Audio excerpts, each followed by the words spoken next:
Bonjour, c'est toujours un plaisir de vous retrouver sur Gourmandise TV, la chaîne de toutes les gourmandises. Aujourd'hui, une gourmandise tout à fait originale, puisque je vous propose de réaliser des tomates cocottes. C'est quoi donc? Eh bien, je vous propose de regarder la recette, qui est tout à fait délicieuse.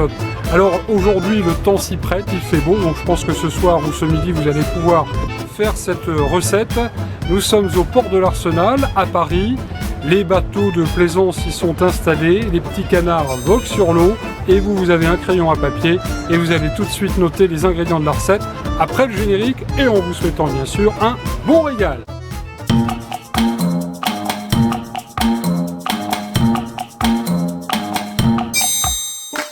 Et du port de l'Arsenal à la cuisine de Gourmandise TV, il nous faut environ en bateau 45 minutes. 45 minutes, c'est le temps qu'il vous faudra en totalité pour réaliser cette recette de tomates cocottes. Alors, il vous faudra pour 2 personnes 2 jolies tomates, bien mûres, bien brillantes, bien rouges, bien parfumées, des tomates plein champ, pleine terre, et l'été, c'est la saison, on en profite. Il vous faudra 2 œufs frais, entiers, l'équivalent d'une bonne cuillère à soupe de ciboulette que j'ai déjà ciselée.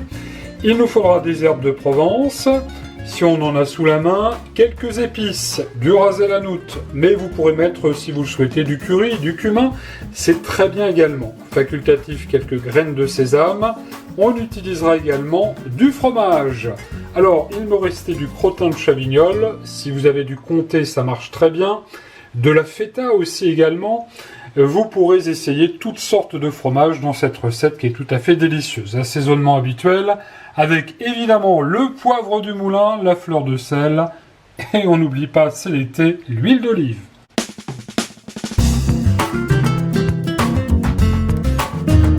Un petit peu de mise en place pour commencer la recette. Alors on va préparer tout d'abord les tomates.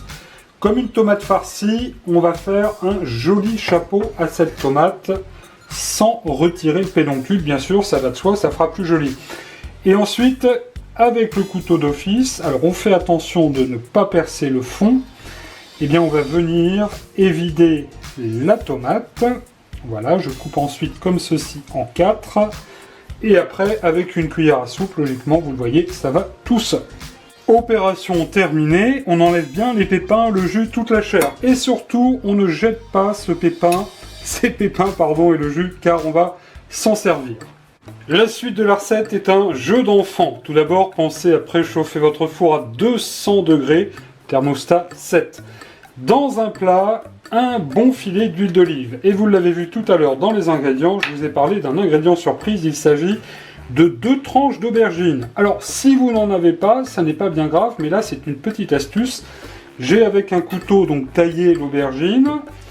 À son centre, on va les poser dans notre plat et on va la retourner un petit peu, elle va s'imprégner un petit peu d'huile d'olive. Je les mains propres, hein, je vous le signale. Alors pourquoi on fait ça, vous allez me dire?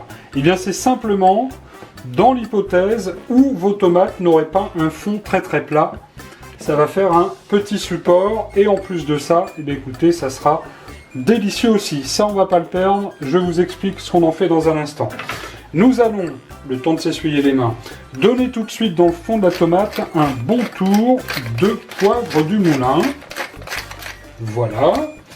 Une petite pincée de fleur de sel, à peine. Ça va permettre au jus de la tomate de bien se dégager. Des petites graines de sésame. Voilà. Ça c'est bon. Et en plus, c'est vrai que c'est très très joli. Ça craquera certainement sous la dent. Tout de suite, une petite pincée de fleurs d'herbe de Provence, pardon. On va mettre également, parce que ça a beaucoup de goût, un petit peu de ras el hanout. Alors vous voyez, je n'hésite pas également à en mettre un petit peu à côté. Ça nous fera tout à l'heure une petite sauce dans notre plat qui sera tout à fait délicieuse. Alors maintenant, un petit peu de ciboulette, l'équivalent d'une cuillère à café, voilà pour l'instant par tomate. On va mettre nos petites rondelles de fromage de chèvre. Alors vous pouvez utiliser le fromage que vous souhaitez bien sûr.